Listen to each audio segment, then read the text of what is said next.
తీవ్ర దుర్భర స్థితిలో జీవనం సాగిస్తున్న తమ పట్ల ప్రభుత్వం సానుకూలంగా స్పందించి మేదర జాతిని ఆదుకోవాలని మేదర సంఘ ప్రతినిధులు కోరారు. ఈ మేరకు కడప నగరంలో మేదర సామాజిక వర్గ ప్రతినిధులతో కూడిన నూతన సంఘాన్ని ఏర్పాటు చేసుకున్నారు. నూతన సంఘం అధ్యక్షులుగా గ్రంథి రామోజీరావు, సంజీవరాయుడు బాధ్యతలు తీసుకున్నారు.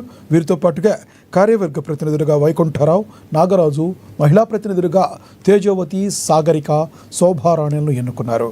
మేదర్ల సమస్యల పరిష్కారానికి నూతన సంఘం ఏర్పాటైందన్నారు. ముఖ్యమంత్రి చంద్రబాబు కుల వృత్తులను ప్రస్తావిస్తూ ఆదుకునేలా చర్యలు చేపట్టాలని స్వాగతిస్తున్నామని తెలిపారు. తమను కూడా ఎస్టీలుగా గుర్తించాలని, మేదర సామాజిక వర్గ అభివృద్ధికి తోడ్పాటు అందించాలని కోరారు. ఈరోజు ఏంటంటే ముఖ్యంగా ఇక్కడ సమావేశం జరిగిన కారణం ఏంటంటే మా మేదర్లు చాలా వెనుకబడి ఉన్నారు. వీరి సమస్యలను మేము తెలుసుకొని ముందుకు వేయడం కోసము ఈ సమావేశాన్ని మేము ఏర్పాటు చేసుకున్నాము. మిగిలిన అన్ని రాష్ట్రాలలో మా మేదరు వృత్తులతో పాటు చేసినటువంటి ఎరుకల జాతి వాళ్ళైతేనేమి అన్ని జాతుల వారు ఎస్టీలుగా కొనసాగుతున్నారు. తెలంగాణ మరియు ఆంధ్ర రాష్ట్రంలో మాత్రమే మేము బీసీలుగా కొనసాగుతున్నాము. మా జీవన విధానాన్ని మా కడపలో వచ్చి ప్రభుత్వం వారు ఒకసారి చూడవలసిందిగా కోరుతున్నాము. ఎంత దుర్భరమైన స్థితిలో ఉన్నామంటే అంత దుర్భరమైన స్థితిలో మా మేదర్ జాతులు జీవనం సాధిస్తున్నారు. మమ్మల్ని కూడా ఎస్టీలో కలపాలని ప్రభుత్వాన్ని కోరుకుంటున్నాము. కడప జిల్లాలో మేము సమావేశము ప్రతి నెల జరుపుకుంటూనే ఉన్నాము. ఆ జరుపుకోవడం సమావేశం ఏంటంటే మన మేదర్లు వెనుకబడిన జాతి ఎస్టీలేకి మొదటిగా చేయాలని ఒక అంశం మీద మేము ఆలోచన.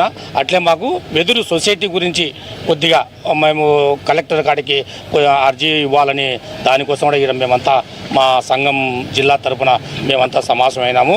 మా మేదర్ వాళ్ళు దాదాపుగా ఈ కడప జిల్లాలో ఒక 3,000 నుంచి 5,000 మంది వరకు అప్పటికి ఇప్పటికీ కుల వృత్తులు నమ్ముకొని ఉన్నారు.